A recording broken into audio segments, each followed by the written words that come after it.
নমস্কাৰ, কেইজনমান ধুনীয়া বাছ কটনৰ যোৱা দেখাব লৈছোঁ। পুৰা মাল্টি কালাৰ কাম কৰা হৈছে, ৰেডি টু ৱেৰ হয়, দহি কৰা থাকিব কাপোৰখিনি।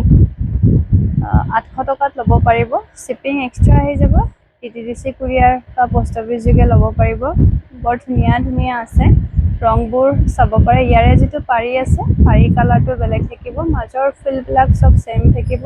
কালাৰ কম্বিনেশ্যনো বহুত বেছি সুন্দৰ সুন্দৰ আছে, গোটেইখিনি মাল্টি কালাৰ আছে। 4-5টা কালাৰ মিলাই কিনে কাপোৰত ফুলখিনি দিয়া হৈছে। সম্পূৰ্ণ ৰেডি টু ৱেৰ হয় কাপোৰ কেইযোৰ। মাত্ৰ আপোনালোকে 800 পে' কৰিয়ে এনেকুৱা ধৰণৰ কাপোৰখিনি ল'ব পাৰিব। আৰু যদি অনলাইন কুৰিয়াৰ কৰি ল'ম বুলি ভাবিছে, শ্বিপিং চাৰ্জটো এক্সট্ৰাকৈ দিব লাগিব। DTDC কুৰিয়াৰ বা পোষ্ট অফিচ যোগে আপোনালোকে ধুনীয়াকৈ ল'ব পাৰিব। কালাৰ কম্বিনেশ্যন দেখিছেনে, ইমান সুন্দৰ সুন্দৰ আছে। গোটেইবিলাক কাপোৰে একদম ধুনীয়া হয়, একেবাৰে মৰম লগা গোটেইখিনি কাপোৰ, পুৰা মাল্টি কালাৰ কাম কৰা।